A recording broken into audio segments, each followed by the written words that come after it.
El tema de nuestro segundo panel será las aportaciones del juez presidente a la rama judicial. Contamos con 4 panelistas a quienes voy a presentar. El primero es el juez Figueroa Steidel, quien se graduó de la Escuela de Derecho en 1995. Fue director asociado de la Revista Jurídica de 1994 a 1995.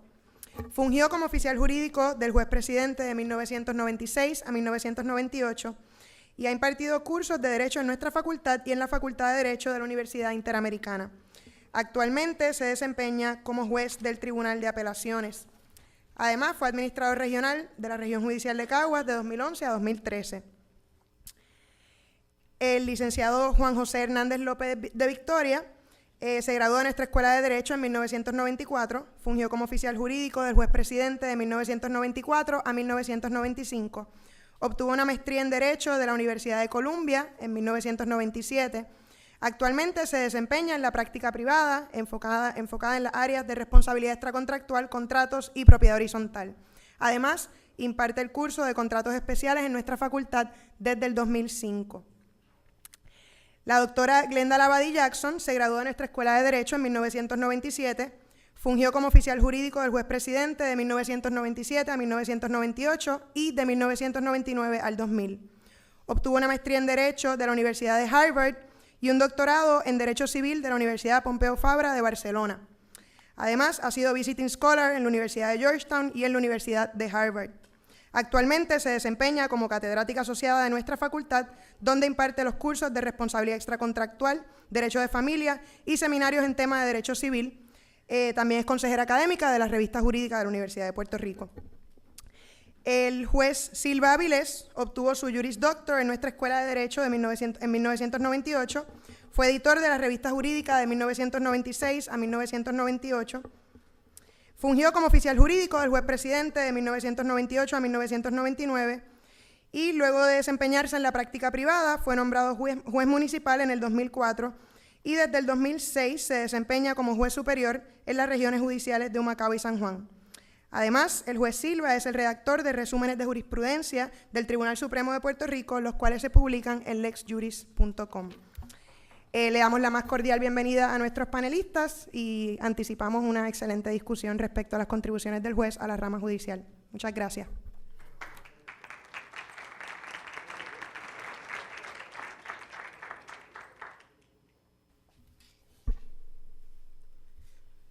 Muy buenas tardes. Agradezco la invitación que me han hecho de la Escuela de Derecho de la Universidad de Puerto Rico, a la decana Vivian Neptune, con quien me unen experiencias profesionales muy cercanas. Ambos coincidimos en la oficina del juez Hernández Denton cuando fuimos oficiales jurídicos. También agradezco a la Junta Editora de la Revista Jurídica la invitación. En ocasión de estas jornadas académicas, que muy bien se dedican al juez presidente don Federico Hernández Denton. Al comenzar, debo indicar que mis expresiones no representan la posición institucional de la rama judicial ni la de sus funcionarios y empleados. Laboré con el juez presidente como uno de sus oficiales jurídicos de jure desde el 1996 hasta el 1998, pero de facto desde el 1996 hasta probablemente el día de hoy. Durante estos años he compartido profesionalmente con él en diversos cargos. Han sido años intensos, algunos complejos. Desde mi particular punto de vista, esa experiencia me permitió no solo participar modestamente en la construcción de soluciones jurídicamente plausibles a problemas complejos, también me permitió estar en contacto con un estilo de trabajo continuamente reflexivo, intenso, comprometido y diplomático. Creo que esas son cualidades que describen la manera en que el juez Hernández Denton ha ejercido su oficio de juez y que quizás sin proponérselo transmitió continuamente a quienes laboraban y aún laboran con él. La cercanía del fin de su mandato como presidente del Tribunal Supremo nos obliga a mirar sus ejecutorias y por eso estamos hoy aquí.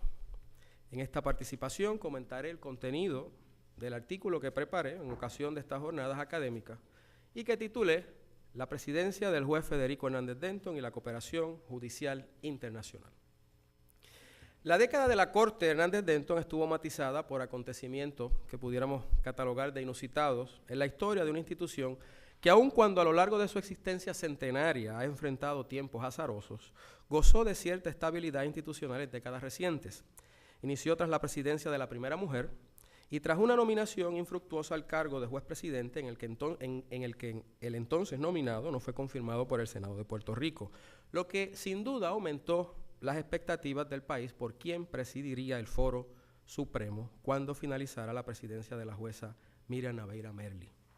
Algunos pensaron que luego de esos eventos, los 10 años de la Corte de Hernández Denton se presagiaban como una década sin mucha novedad.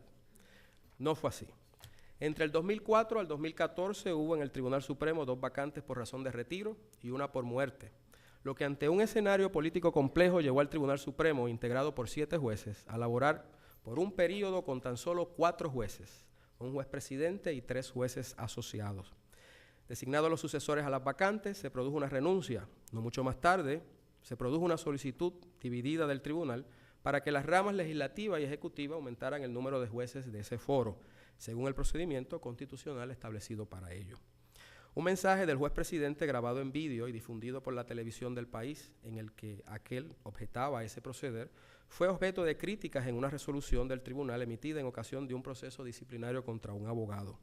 Con estos eventos de trasfondo se han revocado algunos precedentes, se establecieron salas compuestas por 3 jueces para manejar el despacho judicial del Tribunal Supremo y se ha invocado el poder constitucional del Pleno del Tribunal Supremo para reglamentar, cuyos contornos al día de hoy no están del todo claros. Hernández Denton deja la presidencia de un tribunal distinto al que conoció cuando comenzó como juez asociado. También deja la administración de un poder judicial diferente en muchos aspectos a aquel que conoció cuando comenzó su carrera judicial. En términos de la composición de la judicatura, ha ocurrido un cambio porcentual significativo en su integración por género. Hoy, más mujeres que hombres ocupan cargos en la judicatura, tendencia que se estableció en el 2006 y se ha acentuado hasta el día de hoy. Para que tengan unos datos, cuando el juez presidente comenzó como juez asociado en el 1985, había 179 jueces y 64 juezas. En el 2013 habían 212 juezas y 157 jueces.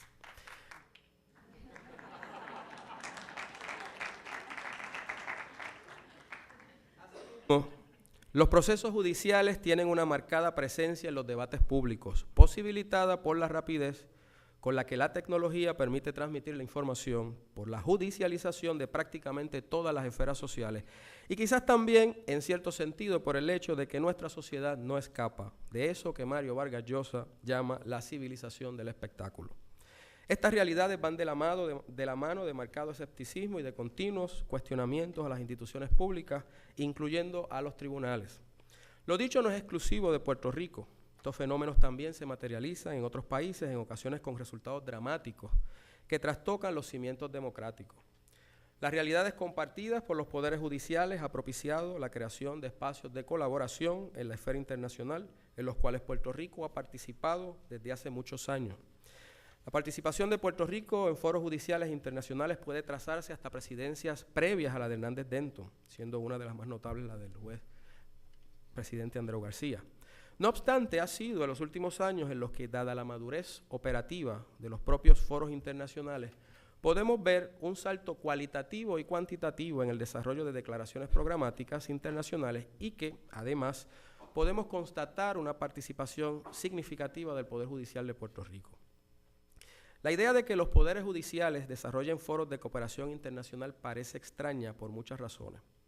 Una de ellas parece estar vinculada, desde mi particular punto de vista, a la visión clásica de que el juez es la voz inanimada de la ley, conforme a la cual se visualiza al juez como un mero instrumento carente de alma o de voz propia, y consecuentemente con poco protagonismo al interior de los países y mucho menos en el ámbito internacional. Bajo esta visión, los poderes judiciales, como cuerpos independientes de los poderes públicos, de los otros poderes públicos, tienen poco que decir al margen del ejercicio de sus facultades jurisdiccionales. Por otro lado, la idea de la cooperación judicial internacional también parece extraña por razón de que la representatividad internacional la ostenta el Poder Ejecutivo.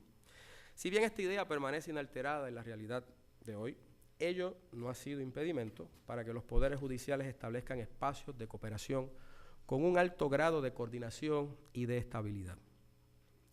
El Poder Judicial de Puerto Rico forma parte de dos foros internacionales regionales. El primero es el Consejo Judicial Centroamericano y del Caribe, entidad creada en el contexto del Sistema de Integración Centroamericana, conocido comúnmente como SICA, que es un acuerdo internacional que incluye a varios países centroamericanos y a varios países observadores. Este consejo está integrado por presidentes de tribunales y cortes supremas de los países que integran el SICA y que en virtud de enmiendas a sus estatutos constitutivos, apoyadas por la relativa autonomía del Consejo frente a los demás componentes de ese tratado internacional, ha permitido la incorporación de otros poderes judiciales, incluyendo el de Puerto Rico. La pasada semana, Puerto Rico fue anfitrión de la última reunión del Consejo Judicial Centroamericano y del Caribe, que, entre otras cosas, también rindió honor al juez presidente porque sería su última participación dentro de ese consejo. El otro foro internacional en el cual Puerto Rico ha participado activamente es la Cumbre Judicial Iberoamericana, integrada por 23 países de Iberoamérica. El licenciado Rodríguez en su intervención previa hizo mención a un criterio sobre seguridad jurídica y citó expresamente un documento de la Cumbre Judicial. Debo indicar que el documento y la definición suscrita forma parte de un documento que suscribió el juez Hernández Denton en capacidad de presidente e integrante de esa cumbre.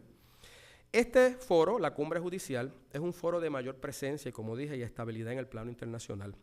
Al igual que en el Consejo Judicial Centroamericano, Puerto Rico tiene en él plenos derechos. Sin embargo, distinto al Consejo Judicial, la Cumbre Judicial Iberoamericana está integrada por presidentes de cortes y tribunales supremos y por presidentes de consejos de la judicatura y magistratura. Por último, no menos importante, Puerto Rico también ha participado activamente en otros foros cuyo enfoque es esencialmente académico, como son el Conference of Chief Justices, la National Conference of Bar Examiners y el National Center for State Courts en el ámbito estadounidense y en la Conferencia Iberoamericana de Justicia Constitucional en el ámbito internacional. Los problemas enfrentados por los poderes judiciales del mundo son similares. Apunto algunos. Primero, existe una creciente desconfianza hacia las instituciones de gobierno que en mayor o menor grado también se manifiesta sobre la judicatura. Segundo, la independencia judicial sufre embates de tiempo en tiempo. Tercero, los tribunales enfrentan controversias de mayor complejidad matizadas por evidentes divisiones sociales en cuanto a las posibles alternativas jurídicas, lo que coloca a los jueces en muchas ocasiones en el centro de la crítica y del debate público. Cuarto, el desarrollo tecnológico nos presenta nuevas formas de hacer el trabajo judicial. Quinto, la sociedad se torna más litigiosa, lo que parece contradictorio con el hecho de que existe alguna desconfianza en las instituciones de gobierno, entre ellas los tribunales. Sexto, el acceso a una justicia rápida y eficiente es una finalidad continua. Estas realidades impactan decididamente la agenda internacional de los poderes judiciales, lo que ha posibilitado la presencia constante de estos temas en congresos y cumbres, de temas tales como ética judicial, acceso a la justicia, transparencia y rendición de cuentas, planificación estratégica, seguridad jurídica, relaciones entre poderes judiciales y medios de comunicación, oralidad, tecnología, calidad de la justicia, capacitación judicial, derechos de los justiciables, entre otros temas. Hernández Denton se apresta a participar en la cumbre que se celebrará en Santiago de Chile a principios de abril del 2014, días antes de que finalice su mandato. Llegará a esta reunión siendo el presidente de corte en toda Iberoamérica de más experiencia en los trabajos de la cumbre judicial, honor que antes se disputaba con sus entrañables amigos Jorge Suberoiza, hoy expresidente de la Suprema Corte de Justicia de República Dominicana, y con don Luis Paulino Mora Mora, expresidente de la Corte Suprema de Justicia de Costa Rica, quien falleció sorpresivamente el pasado 17 de febrero de 2013, para pesar de muchos y en particular del juez presidente Hernández Denton. ¿Cuáles son los temas tratados por estos foros? Mencionaré muy pocos, pero algunos de ellos. Uno de los temas de constante presencia en los foros iberoamericanos es la ética judicial. El primer documento declarativo que aborda el tema al interior de la cumbre judicial es el Estatuto del Juez Iberoamericano, aprobado en el 2001. Es un documento abarcador que reconoce principios y deberes que deben enmarcar el ejercicio de la función judicial. En el 2002 se aprobó la Carta de Derechos de las Personas ante la Justicia en el Espacio Judicial Iberoamericano. Si el Estatuto del Juez Iberoamericano se centró en la realidad ideal en la que los jueces debían desempeñar su cargo, la Carta de Derechos de las Personas ante la Justicia parte de una mirada a los justiciables para describir el escenario ideal de los poderes judiciales ante quienes las personas comparecen a buscar justicia.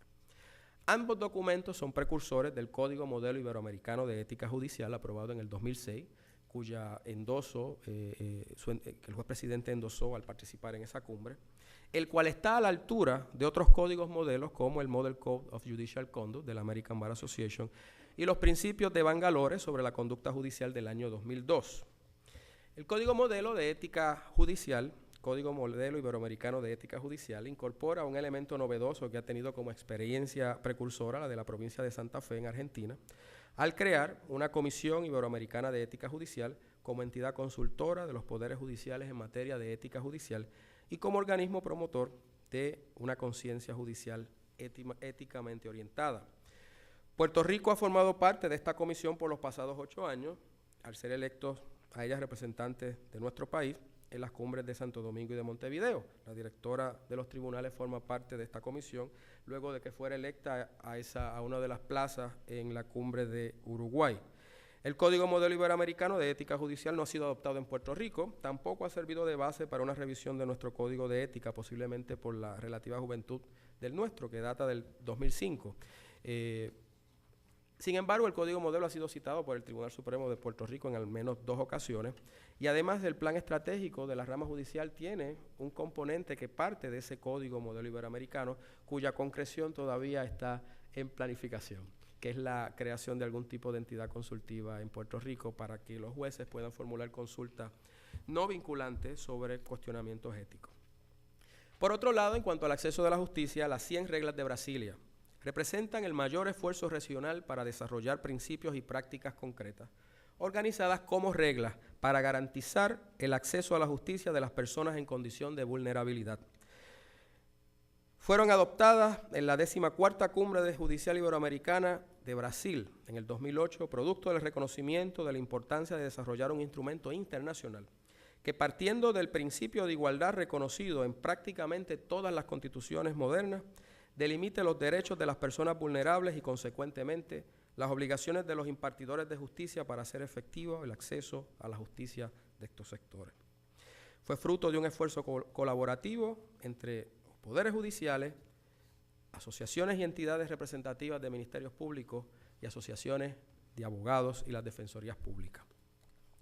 La primera de las reglas delimita el objetivo: garantizar las condiciones de acceso efectivo a la justicia de las personas en condición de vulnerabilidad, sin discriminación alguna, englobando el conjunto de políticas, medidas, facilidades y apoyos que permitan a dichas personas el pleno goce de los servicios del sistema judicial. Las siguientes reglas establecen deberes y obligaciones de los poderes judiciales para hacer efectivo ese acceso a la justicia. El tema del acceso a la justicia no ha estado ausente de la agenda del Poder Judicial puertorriqueño. En el 2002, bajo la presidencia de Andreu García, se celebraron de manera coordinada la 20ª Conferencia Judicial y el primer Congreso de Acceso a la Justicia, un esfuerzo concertado entre el Poder Judicial y la academia en el cual el tema del acceso a la justicia fue el eje principal de discusión. Más recientemente, en el epílogo de su presidencia, Hernández Denton ha conformado la Comisión Asesora de Acceso a la Justicia, adscrita a la Oficina de la Administración de Tribunales. Un dato adicional que me sugiere a mí que el juez presidente no está consciente de lo poco que le queda en la presidencia, haber creado esta comisión, haber promovido tantos proyectos que la directora administrativa de tribunales todos los días dice: tengo un nuevo proyecto en mis manos. La función de esta comisión asesora, asesorar a la rama judicial en la formulación de política pública que garantice el acceso a la justicia fundamentado en el trato equitativo e igualitario de todas las personas.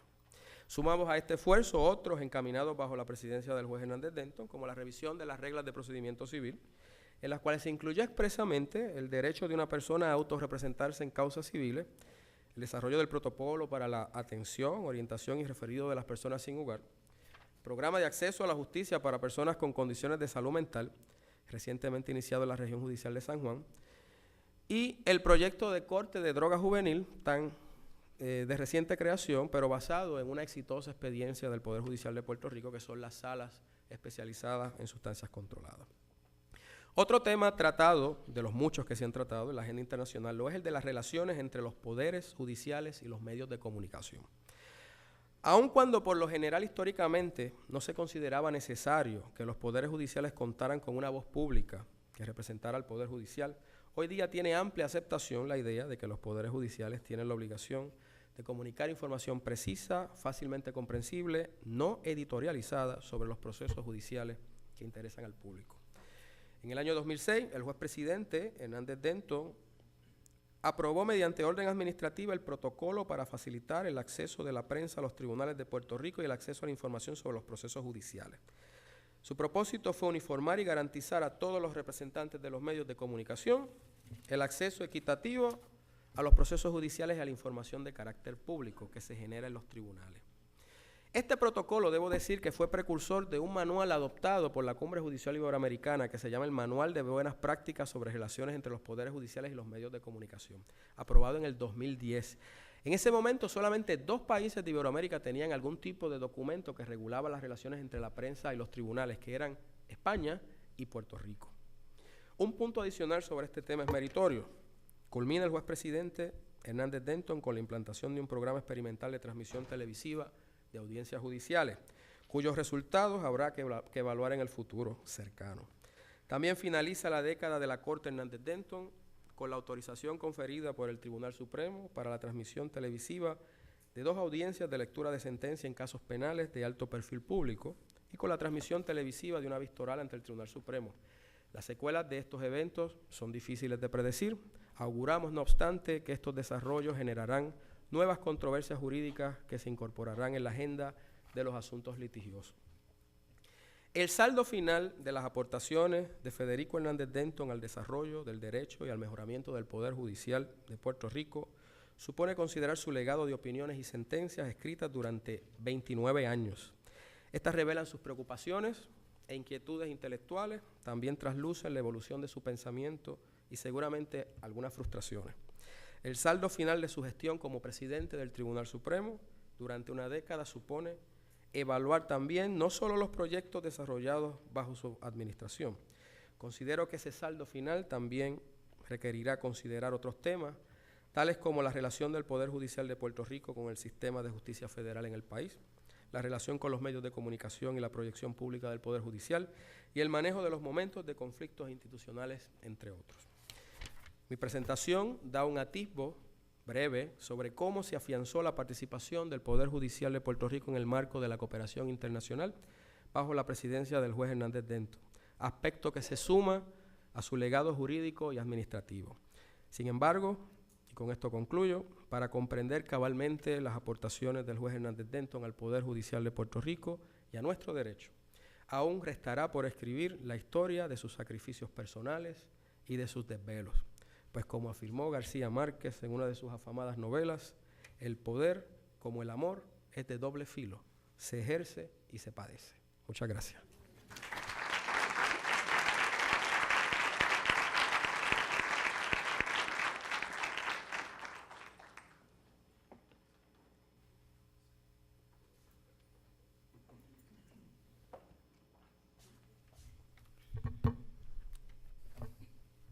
Muy buenas tardes a todos. Yo también agradezco la invitación de la decana y de la revista jurídica de estar aquí. Agradezco al juez que está aquí y la oportunidad que me dio en algún momento de participar de su oficina. Me toca la difícil tarea de seguir al honorable juez Teidel de una conversación muy internacional y de un análisis muy abarcador administrativo, a restringirlo a la realidad de los tribunales locales, la realidad del litigante. Mi tema es un tema relacionado con los contratos especiales y mirando el listado de personas que nos acompaña, me parece que parte de la organización de que yo participara en este panel en particular tiene que ver con que no solamente como los demás compañeros fui oficial jurídico del honorable juez Hernández Denton, sino que llevo 18 o 20 años siendo parte de la rama judicial, pero como litigante, no como juez, no como participante administrativo, sino como abogado postulante ante el tribunal, ya de primera instancia y hasta el Tribunal Supremo. Eso me provee una óptica quizás un poco distinta y yo he cualificado por muchos años sin hacerlo público a nadie, por ser abogado litigante en la práctica privada, que yo considero al juez Hernández Denton el juez más litigante del Tribunal Supremo de Puerto Rico. Y digo eso, aspecto positivo de ser la persona más litigante. Los compañeros lo han verbalizado como un juez pragmático, un juez que piensa y le pone un rostro, como él mismo dijo en el momento en que se le nombró a ser el juez presidente del Supremo, le pone un rostro a cada expediente, a cada caso.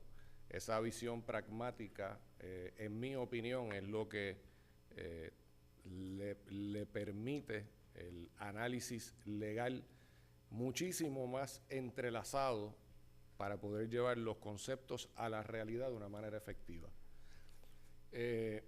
A través de la carrera judicial del juez Hernández Denton, a mí me parece que es obvio que hubo un cambio de foco y aquí quizás es mi única crítica.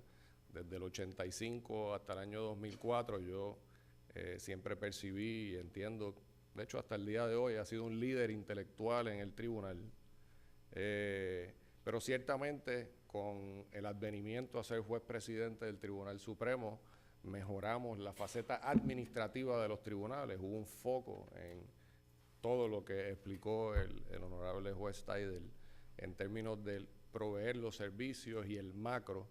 Y a mi juicio, particularmente en el área que voy a discutir en el día de hoy, un sacrificio dentro del tribunal a esa potencia intelectual, a ese mejor entendimiento del problema jurídico. Si ustedes miran desde el punto de vista de los contratos especiales, la trayectoria del juez, se van a dar cuenta que ciertamente ha tenido casos de muchísimo impacto. En los materiales que le incluimos a todos, desde el punto de vista de litigio, pues pudo aplicar eficientemente toda su conocimiento, su historial de trabajo en el Departamento de Asuntos del Consumidor, en decisiones como Muñiz Rodríguez versus Ten General Contractors, 2006 TCPR 13, aspecto importante de la Ley 130 que afecta básicamente a todas las transacciones de compraventa de propiedades, caso de Vélez López versus DACO, 2004 TCPR 92, donde analizó en el contexto de la Ley de Bienes Raíces el contrato de opción y básicamente dispone que donde quiera que haya un corredor de bienes raíces no se puede retener la transmisión patrimonial que se hizo para efectos de la opción si no hay culpa del optante. Casos como, por ejemplo, Levy versus Autoridad, del tomo 135, donde el juez realmente en una opinión de conformidad dirige a los abogados litigantes, nos provee mayor dirección y establece cuando él entiende que lo determinado en Levy no va a ser un criterio aplicable al restante de los casos. Así también Master Concrete versus Fraya. Muchos de esos casos tienen que ver con el conocimiento de la Ley 130, tienen que ver con la construcción y, más importante, con la protección al consumidor. Sin embargo, el juez también tuvo momentos en los que se enfrentó al desarrollo inesperado en nuestra economía y muchos de los casos donde el juez Hernández se enfrenta en términos de contratos especiales, se enfrenta a problemas de construcción, desarrollo de propiedades y fianza de construcción. Y es ahí donde yo he determinado que valía la pena aprovechar esta gran oportunidad y esta gran celebración del legado del juez Hernández Denton para discutir los aspectos relativos a la fianza.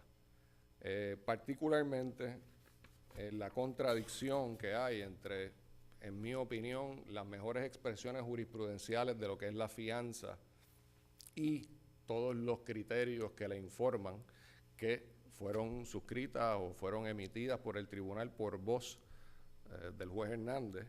Esos dos casos son Professional Underwriters versus Distribuidora, 121 DPR 536 del año 1988, y el caso de Caguas Plumbing versus Continental Construction en 155 de PR 55 del tomo 2001. Y esa visión plasmada por el juez Hernández, mucho más balanceada, mucho más consona con el historial del contrato de fianza a través de la historia en Puerto Rico, contrastada con el caso más moderno de Andamios de Puerto Rico en contra de JPH del tomo 179 de las decisiones de Puerto Rico, a la página 503 en el año 2010. Si ustedes miran el historial, y quiero hablar un poco del trasfondo de lo que es un contrato de fianza, particularmente un contrato de fianza de construcción, ustedes se darán cuenta que conforme los tratadistas y el Código Civil, que es realmente la legislación que controla y determina qué es un contrato de fianza, el contrato de fianza tiene varias particularidades. La primera de ellas es que es un contrato tripartita. Existe un deudor, existe un acreedor y existe el fiador como una tercera persona que asume unas obligaciones del deudor. Ese contrato está claramente establecido en la jurisprudencia y en la glosa, todo lo escrito sobre él en los tratadistas, que es un contrato de intercesión. Cuando yo digo intercesión, lo que quiere decir es que el propósito del contrato se diferencia marcadamente de lo que es un contrato de seguro. Y la preocupación es que lo que yo he llamado el legado del juez Hernández en los casos que le cité, se ha tergiversado en el caso de Andamios por la nueva mayoría del Tribunal Supremo a una visión que lo asemeja más a un seguro. El contrato de fianza, por ser un contrato de intercesión, no está basado en ningún criterio específico actuarial, sino que el fiador hace un análisis, lo que le llamamos un análisis de crédito, de las capacidades del deudor para cumplir con sus obligaciones. Y a base de ese análisis es que el fiador decide, ok, a cambio de que me satisfagas un pago, voy a asumir la obligación hasta el monto o la extensión que yo entienda que lo debo asumir. Ese pago no tiene el propósito de hacer la función de prima, tiene el propósito de hacer la función de la satisfacción, de ser causa de la obligación que asume el fiador. Ahora bien, es obligación de intercesión porque el deudor siempre va a tener que satisfacer al fiador las sumas que el fiador satisfaga en el cumplimiento de su obligación. ¿Qué quiere decir eso? El deudor principal no cumple con su obligación. Al incumplirla, el fiador tiene que entrar en esa función y al entrar en esa función incurren unos gastos. Todos esos gastos del fiador, por virtud del propio Código Civil, van a ser recobrables del propio deudor. Esa es una diferencia sustancial del seguro. Si ustedes recuerdan cómo funciona el seguro, la prima que usted paga para una póliza de seguro, lo que busca es cubrir un riesgo y el asegurador, por motivos actuariales, asume ese riesgo. Ese riesgo, una vez ocurre, si es que se da esa realidad, el asegurador paga, pero no tiene nunca la capacidad de recobrar cualquier gasto en el que incurra del propio asegurado. Esa diferencia es abismal y hace que la relación entre las partes sea totalmente distinta. Si ustedes miran en el caso de Andamios de Puerto Rico, que es el que le cité del año 2010, la preocupación básica es que el tribunal se enfrenta a una controversia donde un materialista le reclama al fiador en un proyecto de construcción no el costo del arrendamiento de los bienes utilizados para llevar a cabo la construcción, sino el costo por no haber devuelto los materiales arrendados para esa construcción para ser pagados al tercero arrendador de esos materiales. En este caso eran andamios. Y esos andamios nunca se devolvieron al arrendador y el costo que el arrendador quería recobrar, que era el costo de los andamios, era lo que se le estaba exigiendo a la fiadora. Típicamente, y es histórico, y el juez lo mencionó muchísimas veces en los casos anteriores y en Caguas Plumbing, como les menciono, la fianza inicialmente se miraba y se analizaba desde una perspectiva más favorable al fiador, porque el contrato de fianza inicialmente se daba de manera gratuita y el fiador, decían los casos, era el favorito del derecho. Y que cada vez que nos enfrentábamos a la fianza, pensando que el fiador analizaba la situación desde el punto de vista gratuito, el tribunal decía, tenemos que interpretarla restrictivamente a favor del fiador. Esa visión ya para los años 60, 70 ya se había descartado. ¿Por qué? Porque se había modernizado el proceso y se había convertido en un negocio. Las fiadoras eran un negocio, ¿ok? Y en muchos casos, como pasa en Puerto Rico, las aseguradoras se convirtieron también en fiadoras. Así que en ese proceso, el tribunal adoptó una nueva norma interpretativa que decía, bueno, ya no tengo que interpretar la fianza restrictivamente a favor del fiador, sino que la debo interpretar como cualquier otro contrato, más liberalmente, ¿ok? Pero muy claramente señala el juez Hernández Denton en el caso de Caguas Plumbing, que yo entiendo que es la mejor descripción de lo que debe ser un contrato de fianza y cómo debe aplicarse el derecho al contrato de fianza en nuestra jurisprudencia. Esa interpretación más liberal, no restrictiva en contra del fiado, esa interpretación no es carta blanca para que usted interprete abiertamente la fianza como si fuera un seguro, porque soslaya la realidad de que el asegurado, en este caso el fiado, va a poder, el reclamante y el fiado van a poder recobrar lo que la fiadora, el fiador va a poder recobrar lo que el fiado le haya obligado a pagar. Por consiguiente, lo más peligroso que hay del caso de andamios, que es un nuevo giro y que es la ley aplicable en Puerto Rico, en contra de los precedentes anteriores que se mencionan en el caso y que están muy bien criticados por la opinión disidente a la cual se unió el juez Hernández Denton. Lo más peligroso de ese caso de andamios es exactamente lo que el juez Hernández Denton trató de evitar, controló y evitó en el caso de Caguas Plumbing, y es que el tribunal, so pretexto de la interpretación liberal del contrato de fianza, se enfrentara al mismo como si fuera un contrato de seguro que es abarcador y que se interpreta de una manera muchísimo más liberal a favor del asegurado.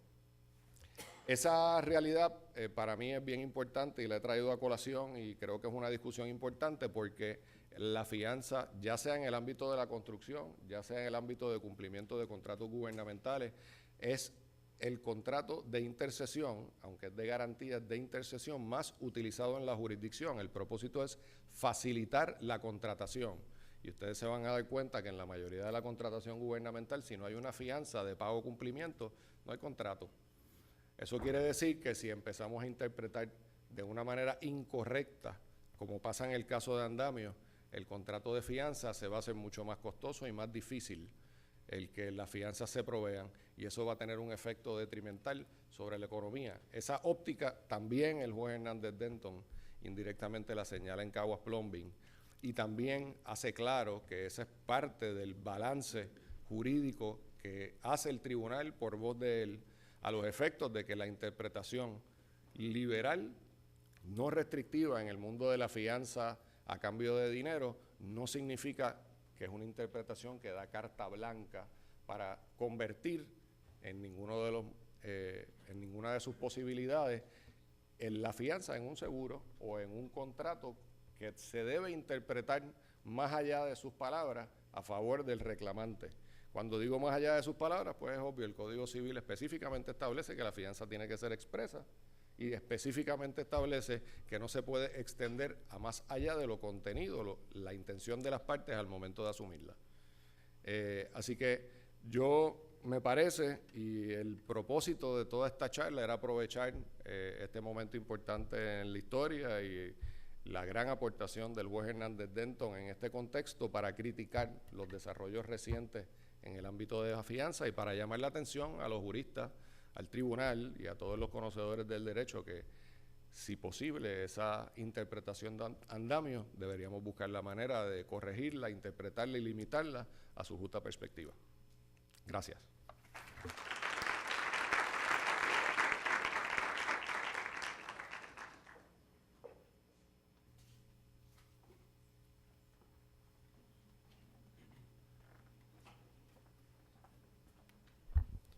Buenas tardes. Mi nombre es Enrique Silva Avilés, trabajo en el Tribunal de San Juan como juez superior. Comienzo por indicar, al igual que todos los que han comparecido y van a seguir viniendo en esta jornada, que fue un honor trabajar directamente para el juez presidente y que estamos enormemente agradecidos de esa oportunidad y el efecto de poder contribuir a través de la función del juez presidente en ese momento y el efecto que tuvo en nuestras respectivas carreras. Yo en esencia lo que voy es a destacar las expresiones del juez presidente en 7 asuntos particulares enfocados en el concepto de derecho apelativo.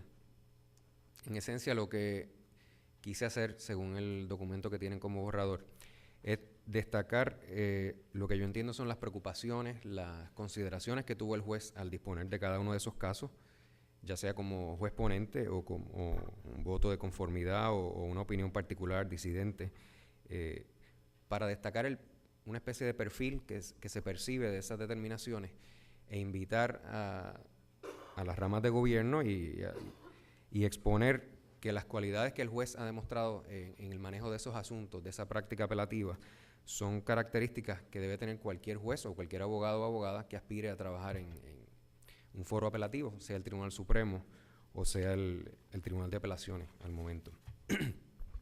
Voy a ir mencionando cada uno de los casos, abordando específicamente las expresiones del juez y destacando cuál principio yo creo que surge de ese caso, para luego resumir los distintos principios. El primero que quiero mencionar, uno de los más importantes, entiendo yo, Crespo versus Santiago, es un caso del 2009.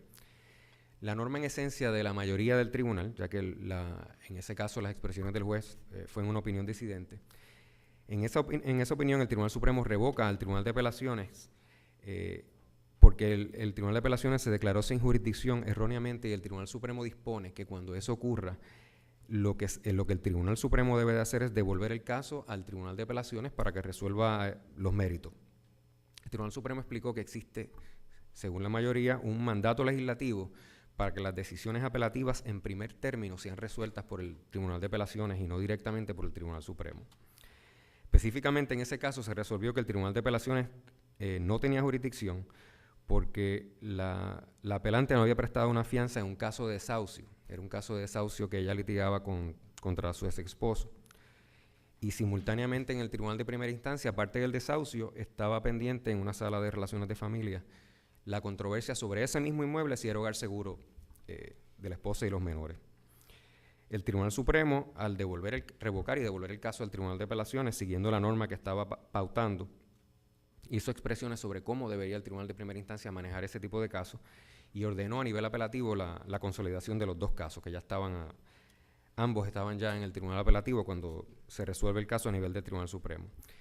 Como les dije, el juez presidente, Hernández Denton, emitió una opinión disidente. Lo primero que indica el juez, si van a devolver el caso al Tribunal de Apelaciones, porque no tenía jurisdicción, se declaró sin jurisdicción incorrectamente, el Tribunal Supremo no debe de hacer expresiones ni sobre los méritos ni sobre cómo se debe manejar el caso. Eso es lo primero que dice el juez. Lo segundo, y quizás de mayor importancia, el juez critica y sostiene que el Tribunal Supremo no debió autolimitar sus facultades. El juez explica correctamente que se está trabajando con el máximo foro de la rama judicial en Puerto Rico con la responsabilidad exclusiva de pautar el derecho. El tribunal, explica el juez, debió intervenir directamente y adjudicar formalmente la controversia que el juez entendía era la correcta que estaba ante el tribunal. Si había o no incompatibilidad entre un procedimiento de desahucio cuando ese mismo bien se está litigando en otra sala como posible hogar seguro. El juez explica que la postura de devolver al tribunal apelativo en esas circunstancias lo que hace es atrasar el proceso y encarecerlo. Explica que no existe ninguna norma que limite cómo el Tribunal Supremo tiene que resolver sus casos e interpretar que existe un mandato legislativo que disponga cómo el tribunal tiene que resolver. Él entiende que eso puede ser incluso una intromisión de la rama legislativa en las funciones de la rama judicial. Incluso el juez explica que ya existía vasta jurisprudencia que explicaba que el Tribunal Supremo puede apartarse al resolver los casos, se puede apartar de las alegaciones, de los acuerdos e incluso de los errores planteados por las partes. Y en este caso en específico, ese asunto del manejo correcto de esa controversia sí estaba planteada en uno de los errores. El juez destaca que la función y el rol del Tribunal Supremo no es la misma que el Tribunal de Primera Instancia y no es la misma que el Tribunal de Apelaciones. Tribunal de Apelaciones, fundamentalmente, es un tribunal que establece la ley del caso. Sus opiniones son persuasivas, no son normativas, y se tienen que asegurar que el Tribunal de Primera Instancia resuelve justamente y conforme a las normas del Tribunal Supremo. Y eso es muy distinto al rol protagónico, según explica el juez, y la responsabilidad exclusiva de pautar y unificar el derecho que tiene el Tribunal Supremo. Como es evidente, el juez demostró al redactar esa opinión disidente su conocimiento sobre los roles de cada foro apelativo y la relación de la rama judicial con la rama legislativa y el ejecutivo. Y es un caso que demuestra la importancia de cómo la visión de algunos jueces, o en este caso del juez presidente, sobre esos roles de esos tribunales puede influenciar cómo se resuelve un caso, incluso en los méritos. Vamos entonces al segundo caso. El segundo caso es Berberena versus Echegoyen, un caso de 1988. En ese caso, por voz del juez presidente, juez asociado en ese momento, el Tribunal Supremo paralizó el efecto de un interdicto emitido por el Tribunal de Primera Instancia. En ese caso el Tribunal de Primera Instancia declaró inconstitucional una ley que concedía una licencia a maestros que se postulaban como candidatos a puestos electivos. El Tribunal Supremo, aparte de paralizar el efecto del injunction, dispuso que el caso no se debía de resolver sumariamente y darle una oportunidad a todas las partes de comparecer y expresar su posición. En este caso, lo que quiero destacar en cuanto al manejo por parte del juez, representando a la mayoría del tribunal, es que el juez dio el peso adecuado, que los afectados no eran parte en el caso y no se habían expresado formalmente durante el proceso. Los beneficiados del injunction se mantenían el status quo mientras el caso esperaba su manejo en el Tribunal Supremo y no había erogaciones de fondos públicos adicionales si el caso se tardaba un poco de más tiempo en el Tribunal Supremo. Explicó que el caso no se debía resolver sumariamente como estaba hasta ese momento, ya que era un asunto no resuelto anteriormente y que tenía su alcance era con planteamientos constitucionales. En mi opinión, que es lo que le estoy explicando aquí, entiendo que el juez fue muy juicioso sobre cuándo se debe o no mantener una orden del Tribunal de Primera Instancia, considerando sus efectos sobre las partes y si debe de ser sumariamente o no la disposición del caso. El próximo caso que les quiero destacar es el caso de Inrec Coltón Fortán.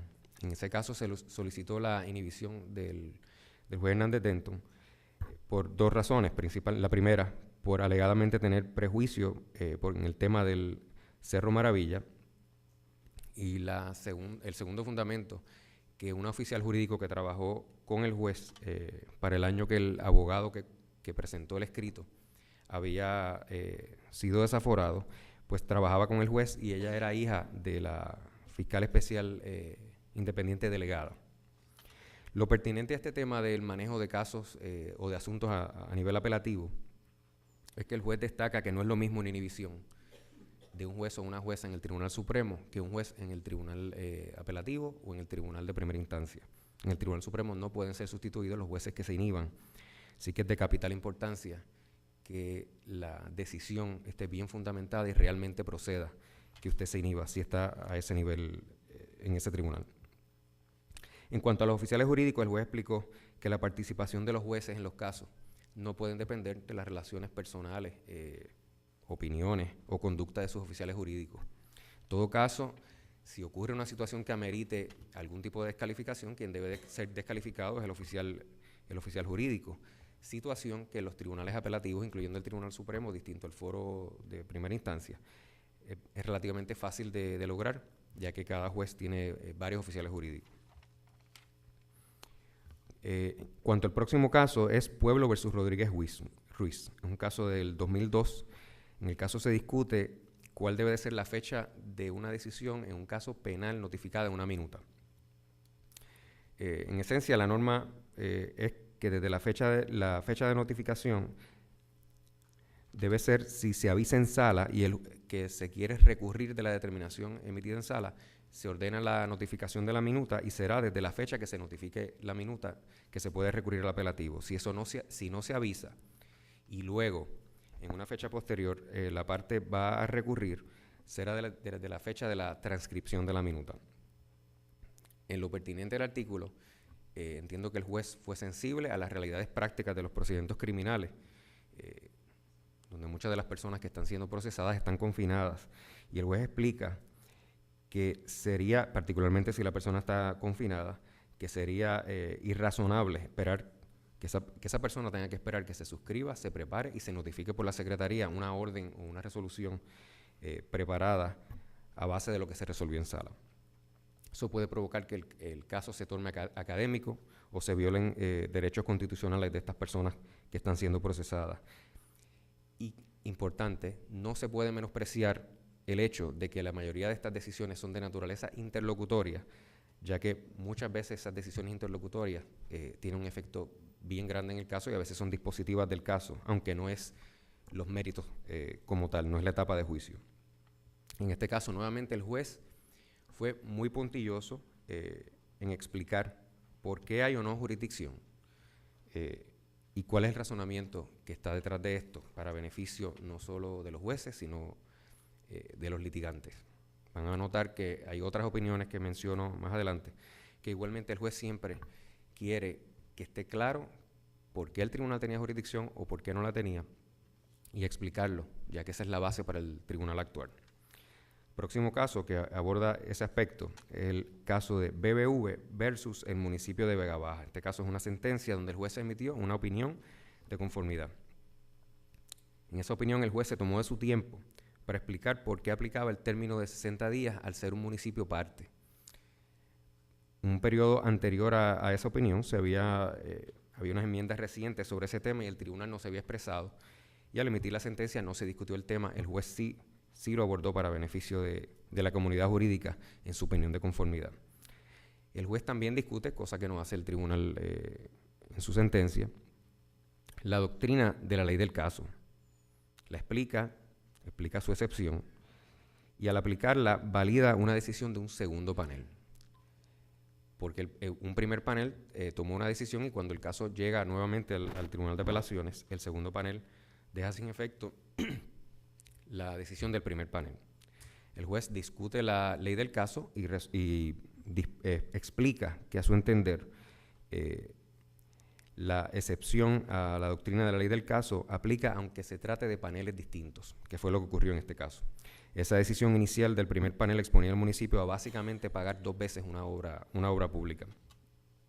Como les mencioné, se observa al juez Hernández Denton en este caso muy cuidadoso de asegurarse de explicar las bases de su jurisdicción y no aplicando normas, en este caso la ley del caso, de forma automática o destemplada, aparte de que fundamenta las actuaciones del Tribunal Supremo que no fueron explicados en la sentencia para beneficio de la comunidad de los litigantes.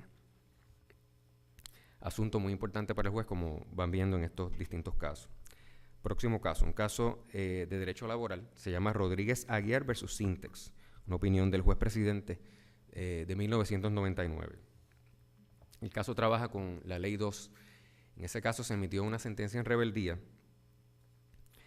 y la norma que se pauta es que las limitaciones procesales que aplican en casos en rebeldía conforme a dicha ley aplican aunque las razones del tribunal de primera instancia de emitir la sentencia en rebeldía no sean las razones que dispone expresamente la sección 4 y 6 de esa ley, que son en esencia no contestar la querella o que el patrono no comparezca al juicio.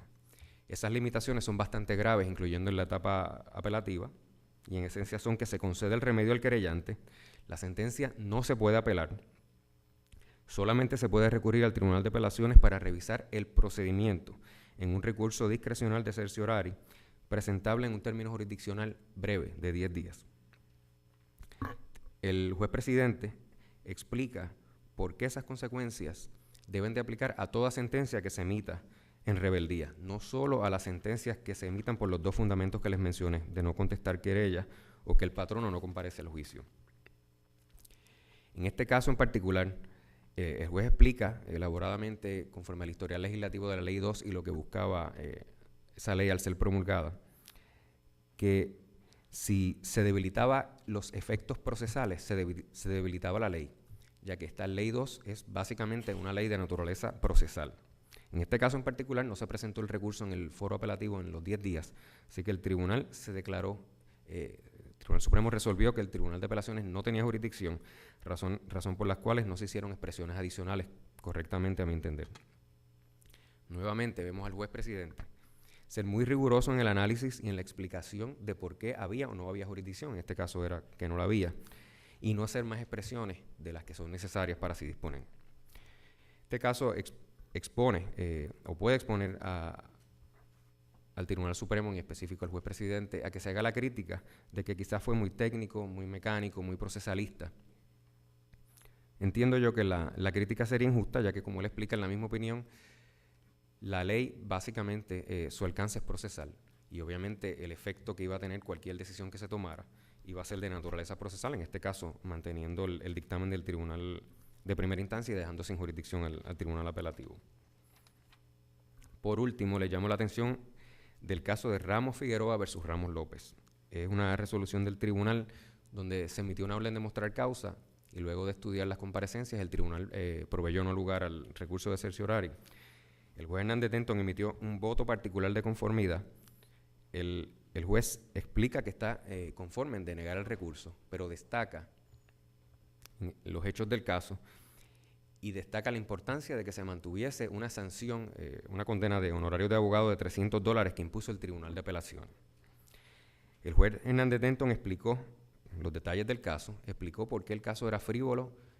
Desde que estaba en el tribunal de primera instancia, la defensa del demandado era sumamente frívola. El demandado pierde en el tribunal de primera instancia, incluyendo una condena de $500 en el tribunal de primera instancia por honorarios de abogado. Acude al tribunal de apelaciones, haciendo planteamientos igualmente frívolos. Es en ese contexto que el juez decide escribir separadamente. El juez explica correctamente, a mi entender, que el mero hecho que exista un derecho, como existe al momento, de acudir al foro apelativo no significa que usted tiene carta blanca para ir al tribunal de apelaciones sin fundamentos válidos.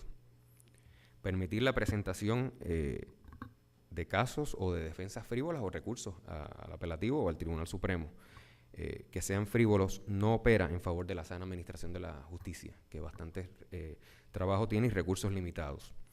El juez reconoce, que es lo pertinente a este artículo o a estos comentarios, que puede haber abuso del proceso a todos los niveles, no solo al tribunal de primera instancia, sino que personas con recursos pueden, y con el tiempo, pueden abusar del procedimiento y llevar recursos frívolos a cualquier nivel. Y que los jueces deben de tomar acción y que deben de tener el apoyo de los jueces en jerarquía superior, sea el apelativo o sea el Supremo, para apoyarlos si es que proceden sanciones económicas, como ocurrió en este caso. Esos son los 7 casos que se seleccionaron, que entendemos representativos de este perfil que les quiero destacar, que es que cualquiera de nosotros debe de seguir si en algún momento aspira a ocupar un puesto revisando las decisiones de compañeros jueces del Tribunal de Primera Instancia. De este perfil y de todo lo que estamos disfrutando en estas jornadas podemos ver la gran pérdida que vamos a tener próximamente cuando el juez se retire, no solo la rama judicial, sino el Tribunal Supremo y también el aspecto administrativo de la rama judicial que el juez lleva liderando los últimos años. Yo pues voy a cerrar leyéndole directamente del borrador del artículo ese perfil que entiendo surge de los casos que le he mencionado y que entiendo que cualquier persona que aspire a un cargo como el que tuvo el juez o en el Tribunal de Apelaciones debe de considerar y tratar de emular. Número 1, conocer las diferencias entre los roles, funciones y limitaciones de cada foro dentro de la jerarquía de nuestros tribunales. Distinguir con precisión el rol de cada rama de nuestro gobierno para reconocer cuándo una determinación judicial puede invadir asuntos que competen a otras ramas, o por el contrario, identificar cuándo otra rama sutilmente puede estar invadiendo la exclusiva autoridad de la rama judicial. Saber identificar acertadamente cuál es la verdadera controversia ante sí. Siempre ponderar los efectos previsibles que puede tener cada decisión desde el estrado apelativo, sin olvidar que se trata de controversias reales, sufridas por seres humanos, las que surgen de los expedientes que se están manejando. Y eso incluye no solo las decisiones en los méritos, sino también las determinaciones procesales, como por ejemplo si se mantiene la vigencia de órdenes o dictámenes del foro revisado en lo que se resuelve el caso a nivel apelativo. Desplegar buen juicio sobre cuándo una decisión debe de emitirse sumariamente y con premura, pero de igual forma saber identificar cuáles casos requieren un procedimiento ordinario, aunque conlleve mayor tiempo, pero dando mayor tiempo de análisis y deliberación de los jueces. No perder de vista que la función de los tribunales es impartir justicia, y esa meta rara vez se alcanza al aplicar normas jurídicas inflexiblemente o de forma automática. Asegurar que el tribunal actúa cuando tiene jurisdicción, autoridad para hacerlo, y que fundamenta su base jurídica y la explica para concluir la presencia o ausencia de esa jurisdicción. Siempre se deben de tomar posturas que faciliten que las personas ejerzan su derecho a acudir a un foro apelativo, pero sin dejar de tomar acción afirmativa cuando se abuse de tal derecho, como por ejemplo cuando se presentan recursos apelativos claramente frívolos. Por último, ser siempre juicioso en sus expresiones o en la determinación de si en efecto debe de hacer alguna expresión, particularmente en casos donde se resuelve que el tribunal no tiene jurisdicción para intervenir. Gracias.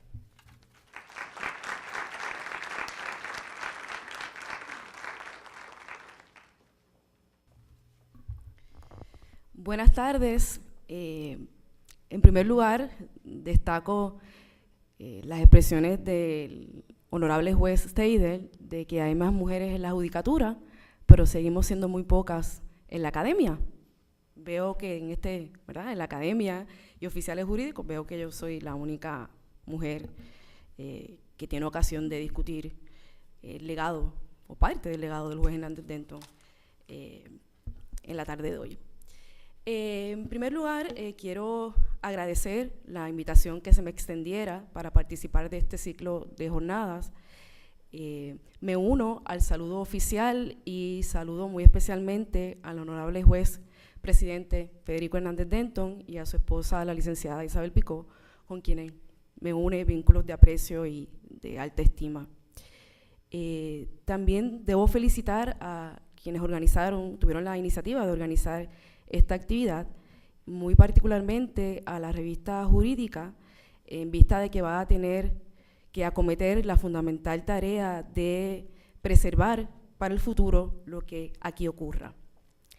Pues se me ha encomendado analizar el legado y la trayectoria del juez presidente en el ámbito de derecho de familia. Ciertamente esto exigiría un acercamiento más pormenorizado y profundo de lo que el limitado periodo de tiempo con el que cuento me permite. Esta empresa es compleja, particularmente si se toma en cuenta que en las opiniones del juez en este ámbito se incluye el análisis de figuras jurídicas diversas propias del derecho de familia. Pero después de todo, la labor es más compleja aún porque se trata de analizar los modos de ver de una persona a lo largo de 30 años. De entrada, aclaro que sería cuando menos poco atinado procurar que en una extensa carrera judicial haya una impecable simetría o consistencia de la concepción que se tenga acerca de las relaciones personales, económicas y patrimoniales de diversas unidades familiares. De hecho, para mí sí representaría un grave problema tener que analizar las aportaciones de una persona cuya concepción y visión sobre las cosas fueran inamovibles. Eso sería equivalente a mantenerse impasible ante las profundas transformaciones por las que hemos estado atravesando y que suelen ser las que remolcan los cambios en el ámbito de derecho de familia. Además, es forzoso concluir que en un periodo tan extenso de la vida de una persona se susciten distintos eventos que desemboquen en el enfoque, en el lente, en el crisol con el que se miran las cosas. De hecho, con el debido respeto, me aventuro a decir que hoy día las concepciones del juez Hernández Denton sobre la familia muy probablemente no eran, ¿verdad? Hoy no son las mismas que fueron hace 30 años, momento en el que junto a su esposa estaba a cargo de la crianza de un niño de tierna edad. Y es que no pueden ser las mismas, han pasado de nuevo 30 años ya con un hijo adulto, un nieto, y el juez sí sigue casado y en contra de todo pronóstico y estadísticas, lleva casado con la misma persona. Me han dicho que por más años de los que yo he estado en esta tierra. Ahora, un poco más en serio, ciertamente se han suscitado transformaciones fundamentales, no solo en Puerto Rico, sino fuera de Puerto Rico, que están a la vista de todos. Subrayo por pertinente los múltiples cambios cualitativos y cuantitativos en la composición del tribunal y que le ha tocado atestiguar al juez presidente. En cualquier caso, voy a acometer esa tarea encomendada, destacando a modo de pinceladas lo que a mi juicio son algunos de los rasgos distintivos de las opiniones del juez presidente en el ámbito del derecho de familia. No sin antes destacar que las aportaciones del juez en este ámbito comenzaron desde muy temprano en su carrera judicial. Por los dichos del juez, que son fácilmente comprobables, la primera opinión del juez Hernández Denton precisamente fue acerca del tema de derecho de familia. Me refiero al caso de Sterzinger versus Ramírez. Este todavía sigue siendo el caso normativo más importante sobre el tema del derecho de los padres no custodios a relacionarse con sus hijos. Probablemente ese fue el regalo de bienvenida con el que sus compañeros jueces le recibieron, porque se trataba de un caso ¿verdad?, de extrema complejidad, que se suscitaba en el contexto de una batalla bien aguda y agria referente a la custodia de una menor, y que exigía pasar juicio sobre unos acuerdos suscritos en Alemania y validados por tribunales alemanes. Así que era un caso muy complejo, y de nuevo esa fue la primera opinión del tribunal suscrita por el juez Hernández Denton. De hecho, es interesante que revisando este caso, el juez hace referencia a Alemania Occidental, porque no fue hasta pocos años después que ocurrió la caída del muro de Berlín. Y así que si me permiten parafrasear el tango, que 30 años no son nada, pues sí, son muchos. No, estaba diciendo que estaba parafraseando el tango. Yo sé que el tango es de 20, pero el juez cumple casi 30 años de carrera judicial, si no me equivoco. El primer rasgo distintivo que he identificado de las opiniones del juez y que intereso destacar es el reconocimiento de la necesidad de proteger diversas unidades familiares que no se han constituido mediante la forma matrimonial. Con respecto a la configuración del concepto de familia que se trasluce en las opiniones del juez, se imponen las siguientes acotaciones. La configuración del derecho de familia como conjunto de respuestas normativas a cuestiones básicas en una sociedad muy diversa, así como la complejidad de las posibles respuestas, se manifiesta de forma muy patente en las opiniones del Tribunal Supremo. A mí me llama particularmente la atención que la mayoría del tribunal de hace 30 años comparte con la mayoría del tribunal hoy día prácticamente la misma visión del tipo de unidad familiar que debería ser acreedora de protección jurídica. Eso es cuando menos sorprendente. Esto es trascendental porque la asignatura siempre pendiente en este ámbito es determinar qué unidades familiares merecen protección jurídica. Desde hace 30 años, la mayoría del tribunal, en aquel momento y ahora, ha privilegiado casi con carácter exclusivo la llamada familia tradicional, es decir, aquella integrada por una pareja heterosexual, unida en matrimonio y con hijos procreados por la pareja a través de medios naturales. Pues bien, una aportación importante del juez Hernández Denton precisamente ha sido que en la función de determinar a qué familias le concede protección jurídica, ha tenido como referente que la familia, así como la sociedad de la que forma parte, ha cambiado y que coexisten múltiples arreglos familiares que también ameritan protección. El juez ha estado muy consciente que el motor que impulsa al poder público a conferir protección jurídica a determinados modelos familiares y negarla a otras puede variar de tiempo en tiempo porque la realidad y los valores sociales imperantes van siendo los que remolcan los cambios en el ámbito de derecho de familia. El criterio que ha utilizado en este terreno el juez Hernández Denton podría caracterizarse como protector de los derechos fundamentales de los individuos que integran la unidad familiar, tales como la libertad, la igualdad, la intimidad y la autonomía personal. Esto se ilustra nítidamente su opinión disidente en el notorio caso de Ex parte ARR, en el que el juez expresa que hubiese conferido reconocimiento jurídico a una familia de hecho, en el caso en el que la menor de edad cuya adopción se peticionaba es hija biológica de la compañera sentimental de la potencial adoptante. Otra característica importante o rasgo distintivo de las opiniones del juez y que amerita destacar es la protección de los derechos de las mujeres, particularmente en el contexto matrimonial. Supongo que no tenía más remedio teniendo como compañera a la licenciada Picó.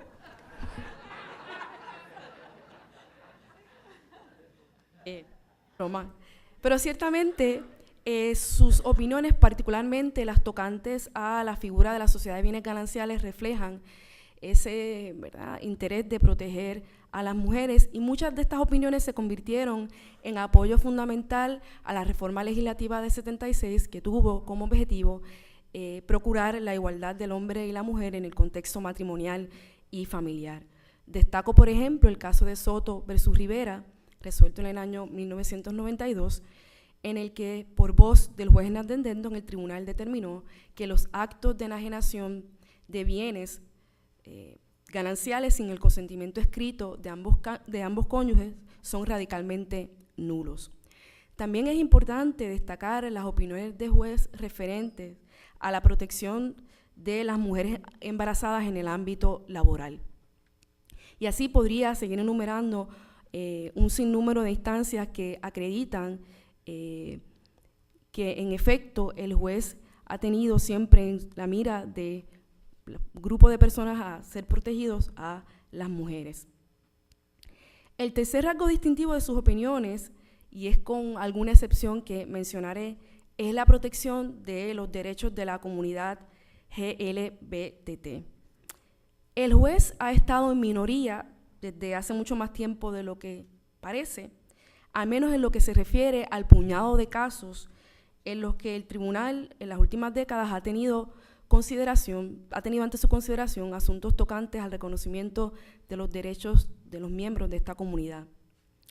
Vale destacar que en su trayectoria el punto más fundamental se alcanza recientemente, también en una opinión disidente, la opinión disidente ya citada, la ex parte ARR, en la que el juez expresa que el discrimen por razón de sexo, prohibido en la Constitución de Puerto Rico, también incluye o abarca el discrimen por orientación sexual.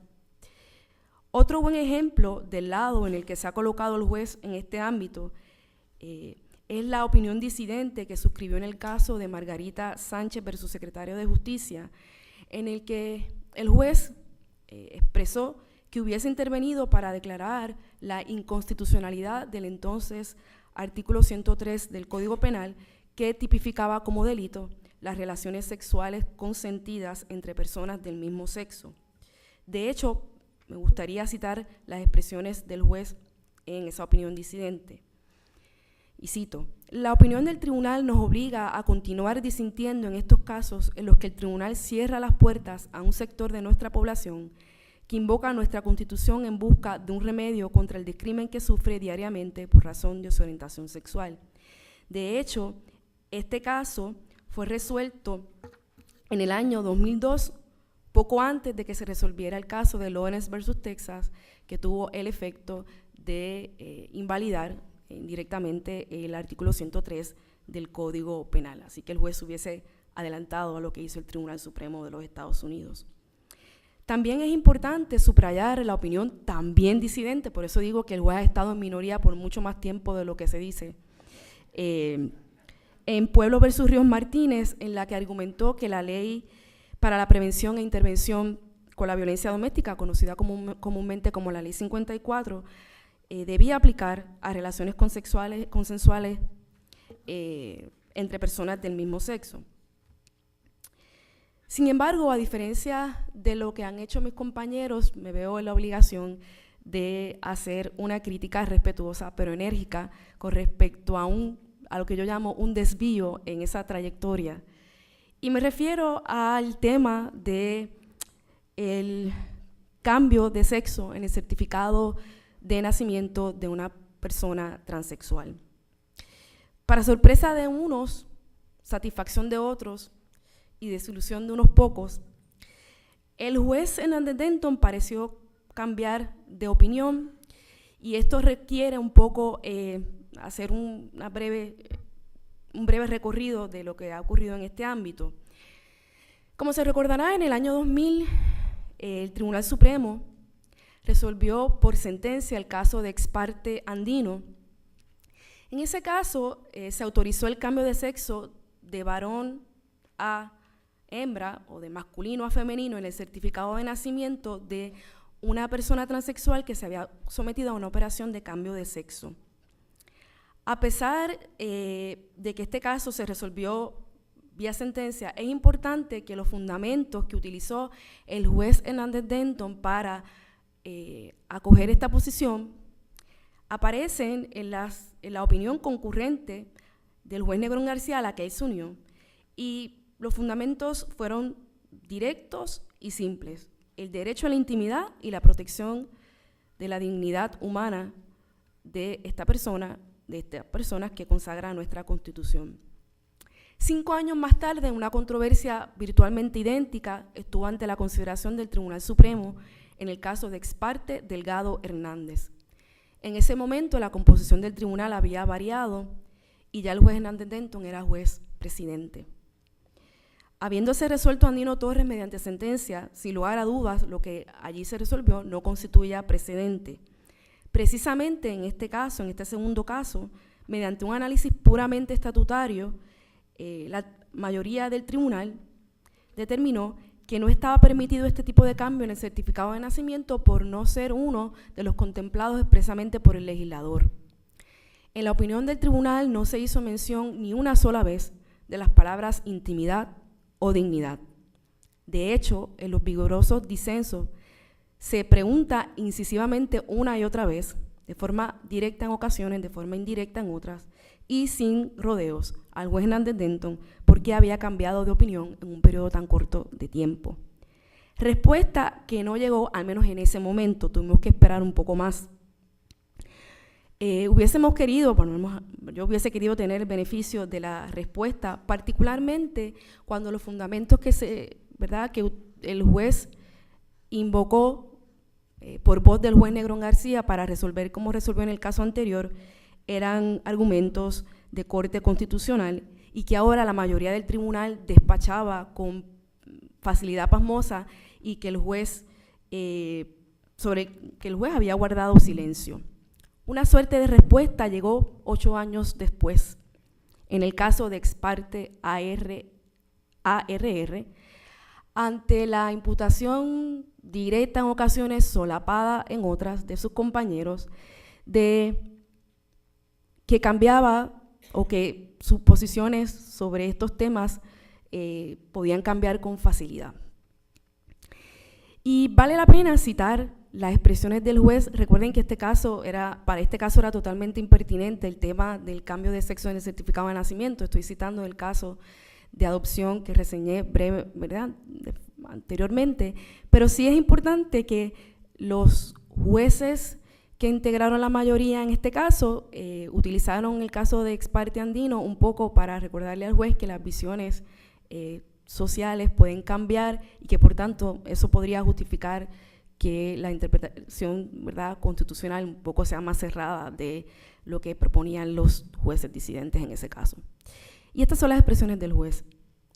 Con relación a los principios de interpretación constitucional y mi posición en Andino Torres Ex parte y Ex parte Delgado, entiendo que ambos casos son irrelevantes a la controversia ante nuestra consideración.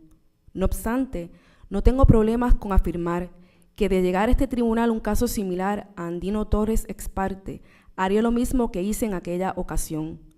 Con el paso de los años, soy más sensible a los prejuicios que sufren las personas que son discriminadas por razón de género. En la vida, todos los seres humanos vamos evolucionando y reflexionando sobre las decisiones que tomamos en el pasado. Los efectos adversos que históricamente han tenido decisiones judiciales retrógradas me han convencido de que el camino correcto hacia la igualdad es el que hoy expongo en este disenso. El dilema no es tan sencillo como algunos exponen, ni tampoco es cuestión de acoger posturas que algunos critican por supuestamente ser antiintelectuales y radicales. Se trata de tener sensibilidad ante los problemas reales que enfrentan las personas y de cumplir con nuestra obligación constitucional de defender y proteger la dignidad y la igualdad. Me atrevo a decir, también con respeto, que se trata de una suerte de reflexión, algunos dirían que un manifiesto de arrepentimiento ante el cambio de posición. Esto es osado de mi parte porque es un poco como interpretar las expresiones frente al autor que las escribió. Es un poco como estar frente a un escritor y uno echar mano de las posibles interpretaciones o símbolos que pueda tener una historia, pero así lo tomé yo, de manera agradecida, que aunque la respuesta demoró, llegó.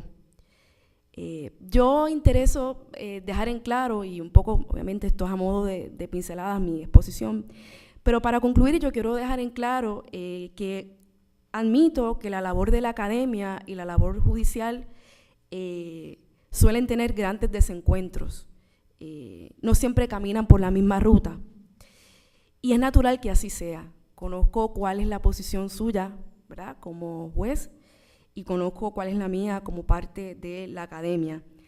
Salvo algunos pequeños desvíos, tengo la afortunada, ¿verdad?, tengo el privilegio o la fortuna de que lo relativo al derecho de familia, aunque tenemos años de diferencia, menos de lo que mi vanidad me permite admitir, hemos transitado por el mismo camino.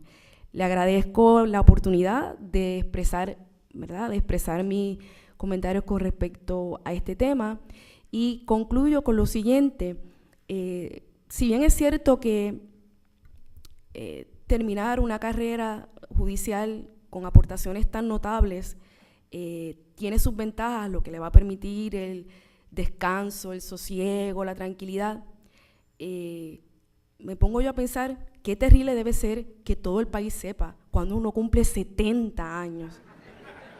Al menos para mí sería terrible. Supongo que eso es parte de las cosas con las que hay que lidiar a partir de mediados de abril. Buenas tardes y saludos.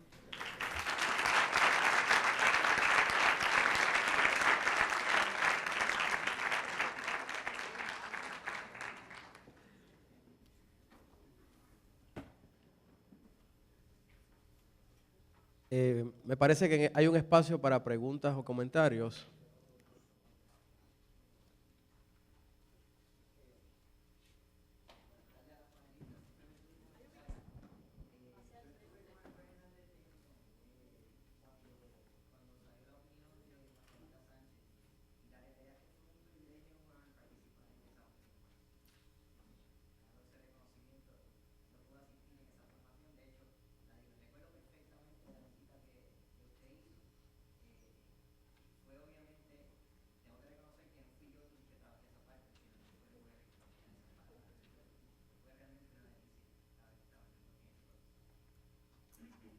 A mí no me extraña esa expresión. Una de mis más gratos recuerdos es muchas situaciones que enfrenté en la oficina como oficial jurídico, algunas discrepancias que teníamos sobre algunos temas. Y claro está, la decisión era del juez y había que respetar su posición, pero siempre que terminábamos a las 6, 7 de la tarde la conversación sobre un asunto en particular, que terminábamos con alguna discrepancia respecto a la posición oficial que él iba a asumir en un caso. Recuerdo que llegaba el otro día, tocaba la puerta de mi oficina y me decía, ¿tú no crees que si hacemos esta cosa, cogemos tu posición? Y para mí eso fue muy significativo y fue motivo de un aprendizaje muy profundo. Y es que para poder hacer justicia hay que escuchar a los que discrepan de uno. Hay que escucharlos. Y esa fue la lección más grande que yo aprendí del juez Hernández Denton. De muchas otras que puedo mencionar también, pero que no hay tiempo para ellas. No sé si alguien más tiene algún comentario o alguna pregunta. Sí, adelante. Con respecto al derecho de familia y los cambios, hay que recordar que fue codificado el 16 de diciembre del año 533 con la aprobación del digesto por Justiniano, se ratificó en 1265 en las 7 partidas de Alfonso X el Sabio. De manera que pues son muy viejas todas estas cosas. Sin embargo, del derecho romano no se ha utilizado una de las formas de adopción, que es la adopción agnaticia, que pudiera haber resuelto el problemita surgido recientemente. Hay una asignación de buscar eso.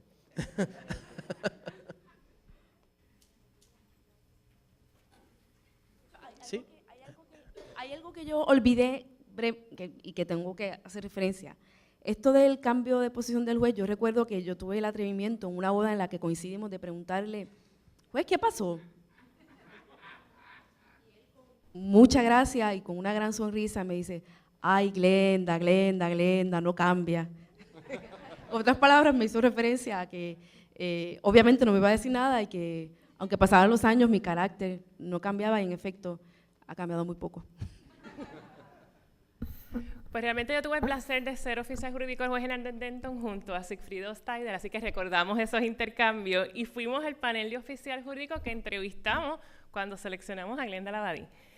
Y Juan López, pues fue la persona que también nos recibió con William Vázquez y la compañera Mirta Morales. Así que realmente este podernos encontrar, intercambiar estas visiones, pues es otro panel que los vamos a invitar con mucho gusto.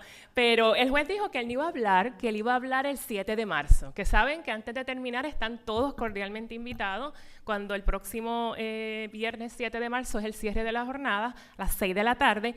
Pero sí quiere hablar, así que se sintió convocado. Así que con ustedes el juez presidente Hernández Denton. ¿A subir?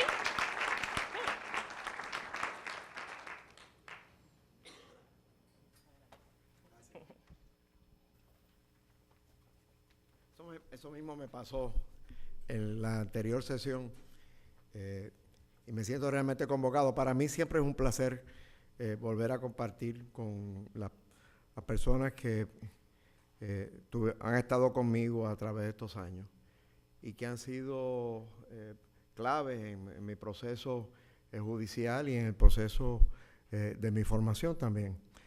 Y no puedo dejar un poco pasar la oportunidad para volver a reiterarles a todos mi agradecimiento. Siempre he seleccionado los que han estado trabajando conmigo para buscar personas con criterios propios, para oír sus buenos juicios y para tener una oportunidad de uno ir cambiando a través de los años. El reto mayor después de tanto tiempo es como uno mantener alguna consistencia. Los que estaban aquí anteriormente les dije, hice una anécdota cuando yo empiezo en el Supremo. El juez Negrón García me sacó una libreta, ya llevaba muchos años, y me sacó una libreta para decirme que uno de los retos que yo iba a tener es cómo iba a mantener cierta consistencia en mis posiciones.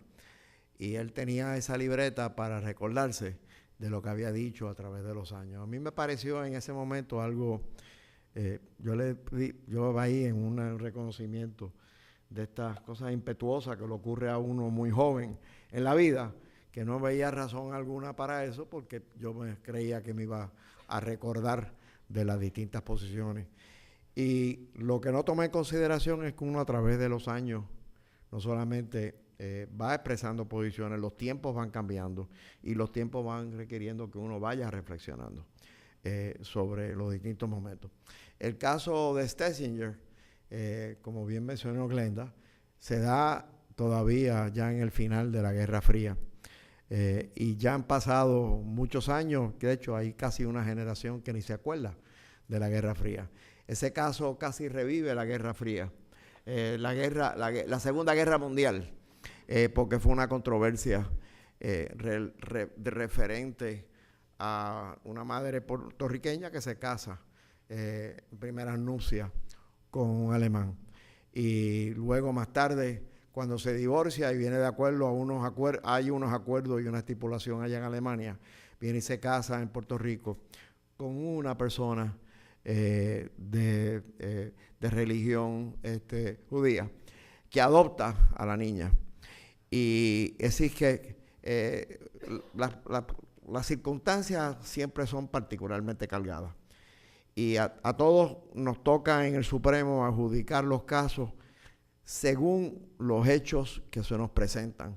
Y una de esas desfases que muchas veces Glenda estaba refiriéndose entre la academia y la judicatura. Yo que vengo de la academia, esa es una de las primeras lecciones que aprendo. Uno resuelve los casos de acuerdo a las circunstancias particulares y a los hechos particulares que se nos presentan en cada momento. Hay que mantener cierta consistencia, pero a la vez uno tiene que saber que los tiempos van evolucionando. El mejor caso de eso es el que mencionan de AAR en términos de los tiempos que van evolucionando.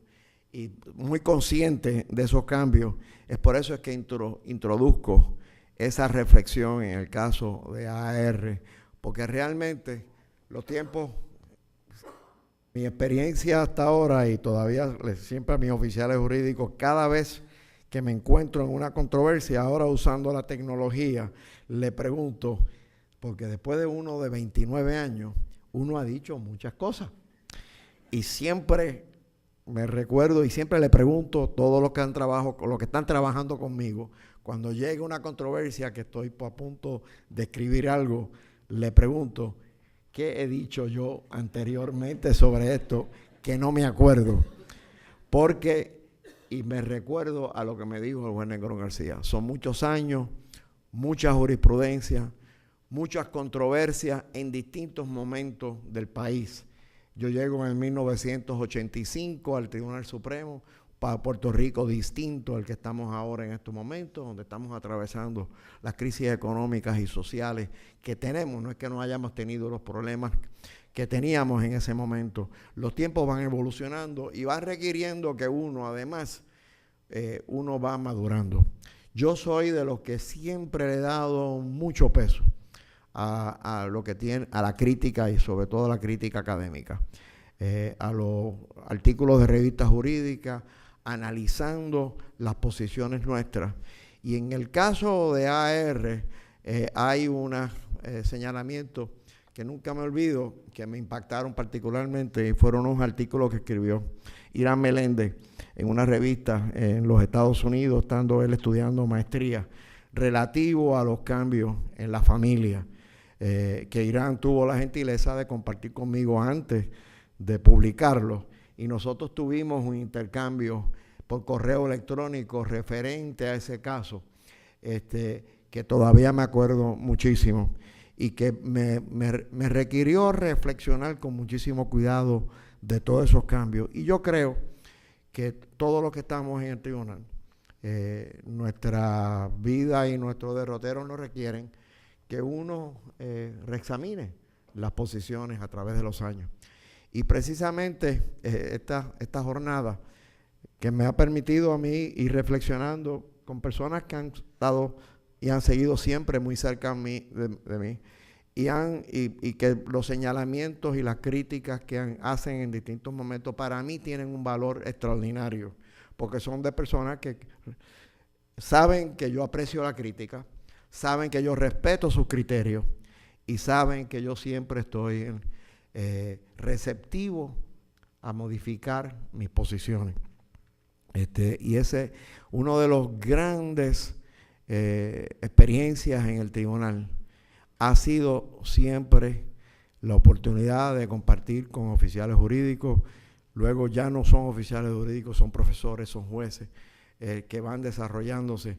Pero uno tener esa oportunidad en la vida de poder compartir con ellos, de poder cuestionar. Yo me acuerdo de muchos ejemplos con muchos de ellos. Algunos de los que están presentes, otros que están fuera de Puerto Rico, a distintas horas de la noche, reflexionando sobre asuntos, y eso mismo que dijo Sigfrido, al otro día, luego de un intenso debate conmigo, al otro día yo me había quedado toda la noche pensando en lo que ellos me habían estado señalando. En parte a veces hacía como el Debo Salvo, que le insistía en posiciones para oír una posición distinta, y en el proceso al otro día me había convencido de que ellos tenían razón y se lo reconocía. Así que o todos ustedes saben que siempre tienen mi aprecio y mi agradecimiento por esa contribución, porque todos me han ayudado en el proceso judicial y en las causas que quizás no ha llegado suficientemente lejos, ellos no son responsables, soy yo. Muchas gracias.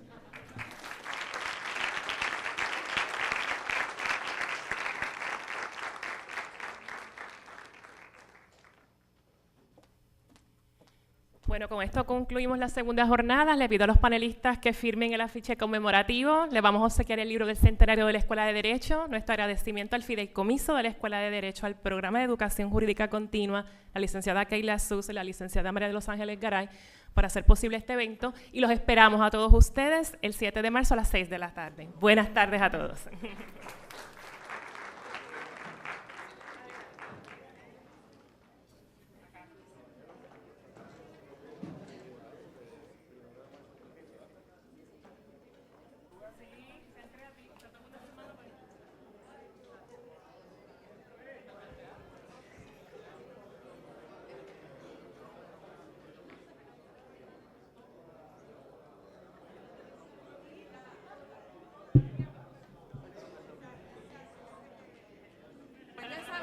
Después de esa mega firma, ya yo sé que tú vas más lejos. Pues nos vemos esta mañana. Pero ciertamente no dejas espacio para nadie más en esa primera fila.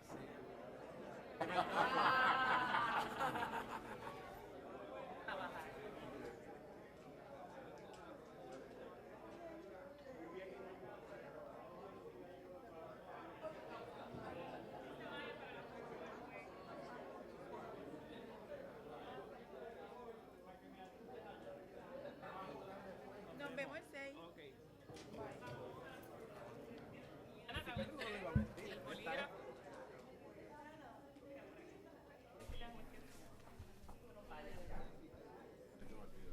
Tremendas presentaciones.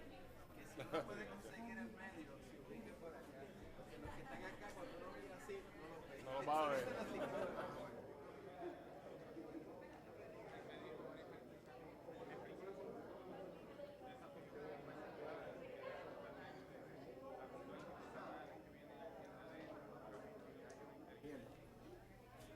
Cuando él estaba conmigo, habíamos escrito sobre ese registro. Entonces, muy teórico. Y Ariel, porque la tengo borrado, me dice, Ariel, ¿cómo que se llama el policía de la Él la ve y me dice, ¿cómo usted cree que Alipio va a interpretar esta decisión? Y yo le digo, ¿quién es Alipio? Me dice, Alipio es el policía de Moca.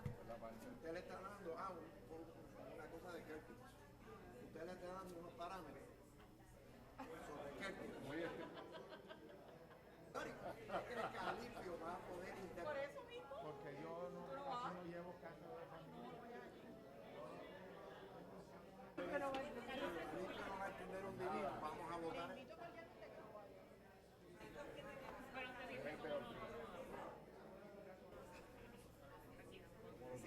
Cambiamos la opinión a ver cómo Alipio lo interpretaba.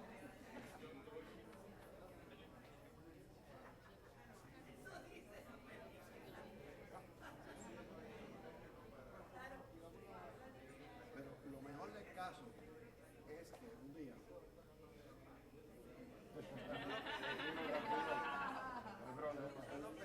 un policía que un sargento que pasaba un sargento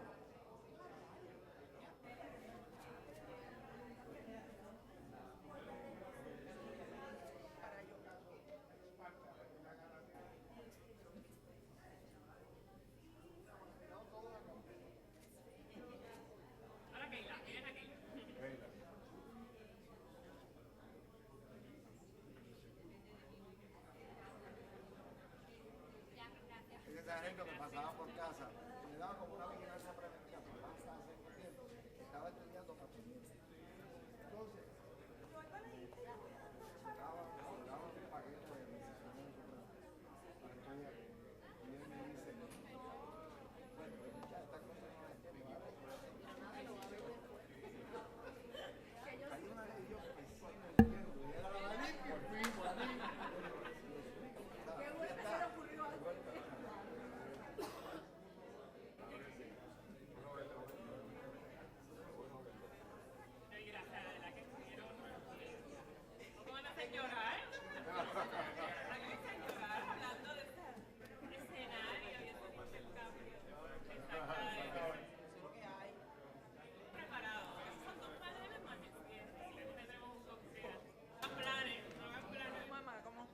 papá, bien, más tu papá lo vi.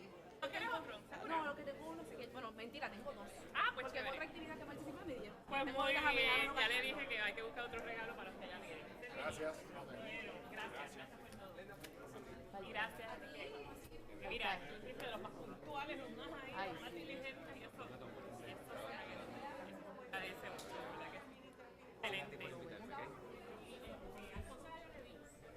¿Glenda ya tienes? ¿Sigfrido? ¿Y el ¿Pedí otro? libro? Sí. Ah, no.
Gracias a ti.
¿Qué?